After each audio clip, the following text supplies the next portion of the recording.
Hello and welcome to Todd Rolls Dice, where we have our second 40k video of the day. It's been a pretty big day for 40k so far. We're hot off the new balance update. I say balance update, it's more of a points update for 4 factions. One of them, Votann, isn't surprising. The Chaos Knights, Imperial Knights and Death Guard have all been hit. Hopefully this video is a little bit more positive for everybody out there, because we're going to take a look at the Salamanders.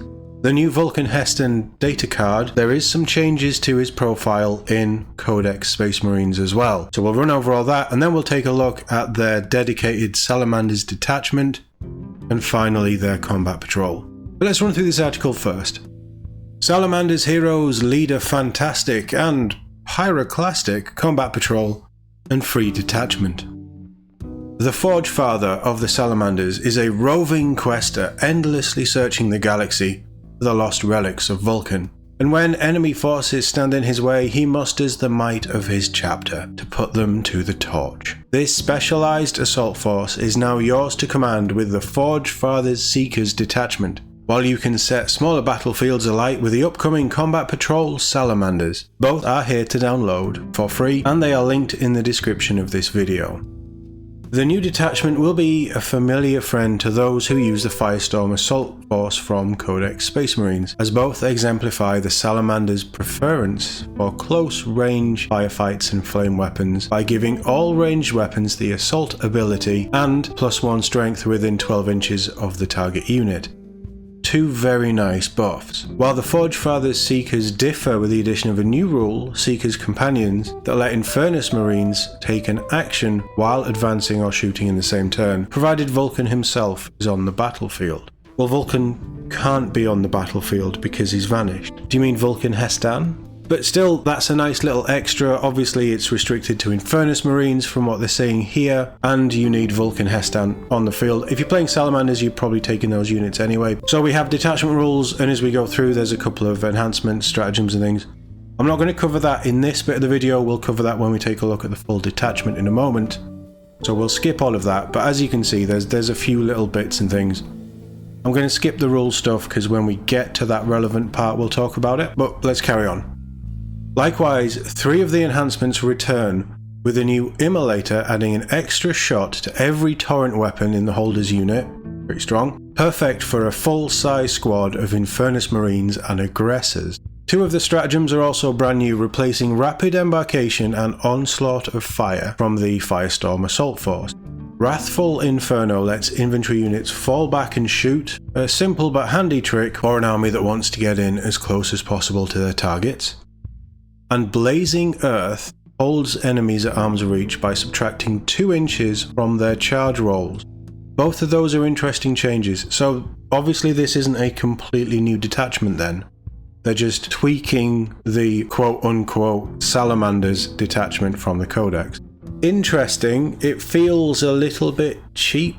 Maybe. I suppose they're giving you a variation on Firestorm. I don't know, I think going in with a whole new detachment dedicated to Salamanders would have been more interesting. We'll see once we go through the whole thing. The new Combat Patrol is also led by a legendary hero of the Salamanders, 3rd Company Captain Adrax Agaton. His Pyroclast assault force is built around the diverse collection of close-range infantry supported by a speedy Invader ATV, aka the Mario Kart, with loads of flame and melter weapons, as befits the Sons of Nocturne. Adrax himself is a force of nature who can torch whole squads with his custom flame pistol, Drakis, and crush the mightiest of enemy champions with his thunder hammer, Malleus Noctum. His choice of enhancement determines whether he's best leading the Assault Intercessors or Infernus Marines, with the first lowering an engaged enemy's objective control characteristic, while the second lets torrent weapons reroll the number of shots they make. So you're going to put him with the Infernus Marine. Let's be honest, that's just a nice extra. Again, we'll touch on that once we get to that portion of the video. Like the Forgefather's Seekers Detachment, the Combat Patrol wants to close the distance as quickly as possible, though their stratagems focus more on weathering the enemy's assault than maximising damage. Both Weather the Storm and Stand Your Ground help keep your Salamanders alive by reducing hit rolls and granting an invulnerable save respectively, while Crucible of Battle lets them advance and shoot in the same turn, so they can surge up the board without sacrificing a key unit's attacks. Both sets of rules can be found on the WarCom downloads page, while Vulkan He'Stan and Combat Patrol Salamanders are available to pre-order right now and hitting shelves this Saturday in a full release. So first off, we're going to take a look at Vulkan He'Stan's new datasheet. So I've skimmed through this one. There aren't too many changes. It is just, from what I can tell, his weapons. He has new keywords. We don't have points for him yet either, do we? So his points have probably changed, but stat-wise he is identical to Codex Space Marines, 4-up invul and everything else. 6-up Feel No Pain is still there. His Forgefather and Seeker of the Unfound abilities read exactly the same. Equipment-wise, he's exactly the same, and he can lead the same units as well, so nothing here has changed. Except the Gauntlet of the Forge has gained the pistol keyword, which means you can use it in close combat. Makes sense, it's a flamethrower attached to his arm. Of course he can use it in close combat. And the Spear of Vulkan has gained devastating wounds, so again, just nice extras. Not always going to be going well. You'll probably get a lot of use out of pistol on the Gauntlet of the Forge. I mean, a D6 plus 3 flamethrower at strength 6, minus 1 AP, 1 damage is pretty tasty. But the Spear of Vulkan, it just puts a little bit more damage through if you're hitting into that devastating wounds with your dice rolls. Points wise, no idea, I haven't seen anything. I would expect that there has been some change to his points, probably gone up a little bit to counteract the extras. But honestly, just giving 1 weapon pistol and 1 weapon devastating wounds shouldn't change him too much. Overall, he's just a fairly nice unit, and he pairs very nicely with Infernus Squad. I think Company Heroes he works quite well as well. Depends what units you're taking with Salamanders and how you want to build them. But a very nice looking model and a pretty good data sheet, I think. It's fair to say. Let's jump over to the Forgefather's Seekers now. This is the detachment that is very similar, from what they've said, to the Firestorm Assault Force, which is one of my favourite detachments in the Codex Space Marines. So it'll be interesting to see what this is. In fact, let's just zoom in there a little bit more, shall we? So, Forgefather's Seekers, Detachment Rule, Vulkan's Quest. Range weapons equipped by Adeptus Astartes models from your army of the Assault ability, and each time an attack is made with such a weapon that targets a unit within 12 inches, add 1 to the strength characteristic of that attack. It's going to play really well into flame weapons. Our second rule, Seeker's Companions. If your army includes Vulkan He'Stan during your turn, each Infernus Squad unit from your army is eligible to do one of the following. Start to perform an action in a turn in which it advanced, and shoot in a turn in which it started to perform an action. That's pretty nice, but you are taking Infernus Marines, which aren't a unit that I would build heavily into. As a Space Wolf player, you can see why, but for Salamanders and playing into that Vulkan's Quest rule, they're pretty tasty, and they can throw out a lot of shots in a squad of 10. Restrictions, your army can include Salamanders units, but cannot include any Adeptus Astartes units drawn from any other chapter. I love that. This is a dedicated Salamanders detachment, and if you're running anything else, you don't have access to this. We need more of this kind of individuality in Warhammer 40,000 again. So I'm all for this. Enhancements, I'm only going to go through the Immolator one because Warp Tempered Artifice, Forged in Battle and Adamantine Mantle are the same as in the Firestorm Assault Force. There's been a few word changes here, it's probably just streamlining with how they've been writing rules. Remember, Codex Space Marines is nearly 2 years old now, so they've changed and tweaked how they represent rules on the table, but those 3 are virtually identical. They have removed Champion of Humanity and replaced it with Immolator, which means for an Adeptus Astartes model only, add 1 to the attacks characteristics of torrent weapons equipped by models in the bearer's unit. Stick that on a squad of Infernus Marines, or as they said, aggressors with the flamethrowers. Yeah, that's a lot of extra. That's some really, really nice extra attacks. And with the increase to flamethrowers plus 1 strength within 12 inches, and all of your weapons having assault, that's quite a nice extra, and it completely fits the Salamanders vibe. But as I say, the other 3 are the same. Jumping over to our stratagems, Armour of Contempt, Immolation Protocols, Crucible of Battle, and Burning Vengeance are all in the Firestorm Assault Force, so the only 2 new ones that we have Wrathful Inferno and Blazing Earth. So Wrathful Inferno, it is a strategic ploy stratagem for 1 CP. When your movement phase, just after an Adeptus Astartes infantry unit from your army falls back, target that unit, effect until the end of the turn your unit is eligible to shoot in the turn in which it fell back. It's just useful, especially when you have flamethrowers. And then Blazing Earth is another strategic ploy stratagem for 1 CP. When start of your opponent's charge phase, target 1 Adeptus Astartes unit from your army equipped with 1 or more torrent weapons. Effect: select 1 enemy unit, excluding monsters and vehicles and units that have the fly keyword, within 12 inches of and visible to your unit. At the end of that phase, each time an enemy unit declares a charge, subtract 2 from the charge roll.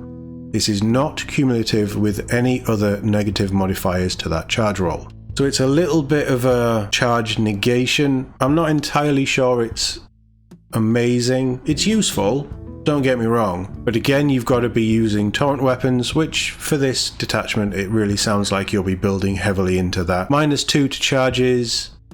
Certain enemies, it's pretty good. You can't use it on monsters, vehicles, or units with fly, so that cuts out quite a lot of things. But there will be a use case for it. But potentially it keeps your flamethrower units safe, and maybe it lets you countercharge next turn, or there's a little bit of strategic ploy in there. So definitely some interesting changes here. I think the other ones are pretty nice. Immolation Protocols was always pretty good when you're running around with Torrent. Just gives you torrent weapons, devastating wounds. Burning Vengeance is your transport one, so you can jump out of a transport and shoot as if it were your shooting phase. Again, with flamethrowers putting out that kind of damage, it's very useful if you're within 12 inches, because you get that +1 strength as well. And Crucible of Battle was always a nice +1 to wound as well if you're within 6 inches of a target and it's the closest thing to you.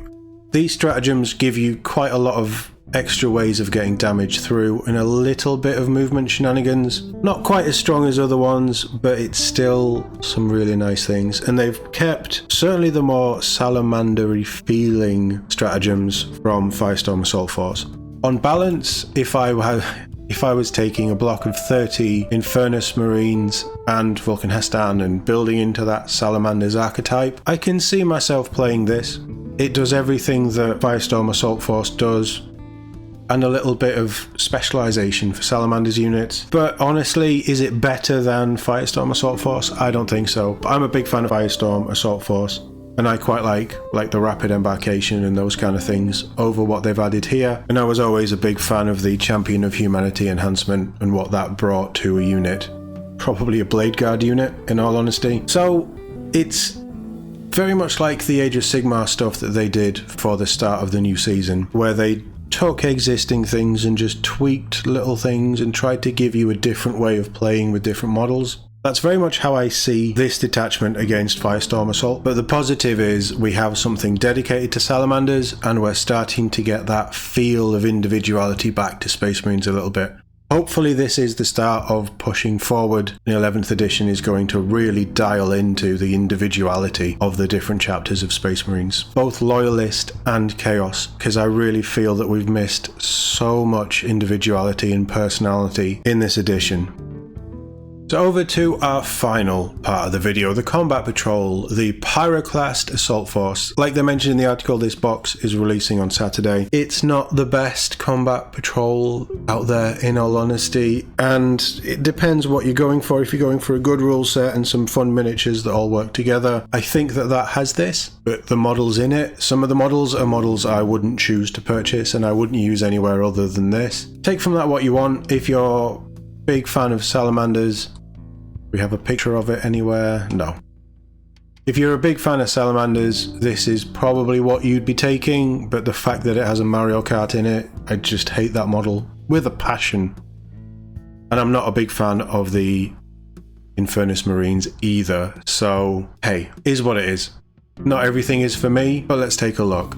So abilities, they have Oath of Moment, which basically means you select a target and then you can re-roll the hit roll if you need to. Enhancements, so Adrax Agaton has to be your warlord and he can take one of the enhancements. He starts with Lord of the Pyrocasters, which means while an enemy unit is within engagement range of this model, subtract 1 from the objective control characteristic of models in that unit. It's not terrible, but it's not that exciting either. I would probably switch that out for Master of Flames, which means torrent weapons equipped by models in the bearer's unit can reroll the roll to determine the number of attacks made with that weapon. So potentially rolling a 1 into something better, I would always go with over -1 to OC, but that's just me. Secondary objectives, you start with the Promethean Creed. At the end of each player's turn, you score 5 VP if you control one or more objective markers that your opponent controlled at the start of that turn. So you can see actually that would build in nicely to Lord of the Pyroclasters. Or you can switch that out and go with Wrath of Nocturne. Each time an Adeptus Astartes unit from your army destroys an enemy warlord, monster or vehicle model, you score 5 VP. And at the end of the battle, if all enemy warlord, monster and vehicle models are destroyed, you score 5 VP. Depends what you're going into and what you're fighting. There's always going to be a warlord. There might not always be a monster. There might not always be a vehicle with some of these combat patrols. So bear that in mind. But you can switch out whichever you want. Stratagems, we have 3. So Weather the Storm, a battle tactic stratagem for 1 CP. When fight phase, just after an enemy unit has selected its target, target 1 Adeptus Astartes unit from your army that was selected as the target of 1 or more of the attacking unit's attacks. Effect until the end of the phase. Each time an attack targets your unit, subtract 1 from the hit rolls. It's just a nice defensive extra. Crucible of Battle, a strategic ploy stratagem for 1 CP. When your movement phase just after an Adeptus Astartes unit from your army has advanced, target that Adeptus Astartes unit. Effect until the end of the turn. Your unit is eligible to shoot in a turn in which it advanced. It just gives you a bit of speed up the board and you can still get some damage off. Pairing quite nicely, I mean with both of these objectives, but honestly with Wrath of Nocturne, pushing up the board, getting into that warlord, and then just taking them out with as much firepower as you can bring in. Sounds pretty nice. Finally, you have Stand Your Ground, which is a strategic ploy stratagem for 1 CP. When your opponent's shooting phase, just after an enemy unit has selected its target, target 1 Adeptus Astartes unit from your army that was selected as the target of 1 or more of the attacking unit's attacks. Effect until the end of the phase, targets in your unit have a 5-up invulnerable save. Quite a nice little defensive buff there as well. So obviously, while you're pushing up the board, these stratagems and this combat patrol is about weathering that damage, like they said in the article, and they actually give you some quite nice buffs to be able to do that with these stratagems. So that's very nice. Some useful stuff in there, I will say. Adrax Agatone. So I'm not going to run through the data sheets. They are different to these units as they would be in normal 40k. That's the nature of Combat Patrol. It is a slim line. I was going to say like a starter tutorial-y version of 40k. It's kind of its own game at this point. But he is Space Marine tough. 5 wounds, which is nice, and a 4-up invul befitting his character. His flame pistol is d6 plus 3 attacks, which is pretty strong, but he's only 4 strength. So you're not going to be getting a huge amount of wounds through, but -1 AP, 1 damage, you've got potential of doing stuff there. Whereas his Thunderhammer Malleus Nocturne is 5 attacks, hits on 2, strength 10, -2 AP, 3 damage. So very tasty. He can lead either Assault Intercessor Squad or the Inferno Squad. Take your pick, depends which enhancement you want to take. And his special rule, Unto the Anvil, each time a model in this unit makes a melee attack, you can reroll the wound roll. Off the back of that, maybe it's best to take him with Assault Intercessors. And then you go into that Promethean Creed, so you're looking at capping objectives and taking objectives, and then you take that, subtract 1 OC to make sure that you are getting those. Although, I mean, it depends. The torrent one is just better, I think, but going from his ability, re-rolling a wound roll, it's quite good. It is quite good. But obviously, it's not quite good if you're pairing him with Inferno Squad. So the Inferno Squad, they are pretty much as you'd expect. There's nothing fancy there. Strength 5, but no AP on the Flamers. In combat, they're Space Marine. Whereas with the Assault Squad, if you paired him with those, they have chain swords, which hit, strength is all the same. Damage is the same as well, but -1 AP. But they do have 4 attacks over the 3. So more attacks and re-rolling the wound rolls. And you can also take a power fist on the sergeant, which is absolutely yes. Why wouldn't you? You've got your Eradicator squad, which is a nice blob of 3, and honestly, they're nice models, they're really good weapons. You want to use them in bigger 40k games when you're not playing Combat Patrol, so probably one of the standout units in this Combat Patrol, and also a unit that you are going to want multiples of. But they're armed with what you'd expect. Their melter rifles are just brutal. Really, really nice weapons, and when you pair that with Total Obliteration, which is their ability, each time a ranged attack made by a model in this unit targets a monster or vehicle model, you can reroll the hit roll, you can reroll the wound roll, and you can reroll the damage roll. They are just gross. Really strong inclusion, high strength firepower, big damage, and against monsters and vehicles, they're going to really do work very nicely. And then rounding it out is the Mario Kart, which it has a melter, which is good. You know, you're going to get some damage through. It has decent maneuverability, but it is only toughness 5. 8 wounds isn't terrible, but toughness 5. It's not got any abilities. It's not going to do anything fancy. It might hold an objective for a turn, but I think it would fall pretty quickly. The multi-melter is nice, good range, high strength, high damage, as we've said, but it doesn't matter how good the rules are if the model looks atrocious. While it gives you good movement and strong firepower, and that's something that this Combat Patrol is probably lacking, certainly with the movement side of things, I just think it's a naff model, and I don't think the stats are that exciting. The Eradicator squad is going to do so much more work for you. But that would be good for capping an objective pretty early on. Just fire it up the board, see what happens. From Adrax's rule, as I say, I would pair him with the Assault Intercessors, but if you were just wanting to shake things up, sticking with the Inferno squad, you do get 10 of them. So while you've got your 5 Assault Intercessors, you've got 10 Infernus, which means a lot more extra benefit out of that re-rolling the number of attacks. I mean, it depends. There's a bit of choice in this. Probably more choice than some of the other Combat Patrols. The stratagems are good, the data sheets overall aren't bad, but I still don't think it's a massively exciting Combat Patrol. But Salamanders fans, let me know what you think in the comments below. I think that this is going to be a Combat Patrol that people probably already have the models for, so this actually gives them access to playing that, whereas maybe they didn't have other Combat Patrols in the past. But it's nice that the Salamanders are starting to get their love, and I definitely think the new Vulkan He'Stan model is really nice. It's just strong. I think his previous resin model was pretty nice as well, but they've just captured this questing vibe that he is constantly on. And yeah, regardless of all of the other bits, I think it's just great that Space Marines are getting a bit more of their individuality back. I'd love to know what you guys think. Is this a Combat Patrol that you're looking to play? Will you be running the detachment? Are you now starting a Salamanders army? Let me know in the comments below. As always, thank you very much for watching, and I'll see you all in the next one.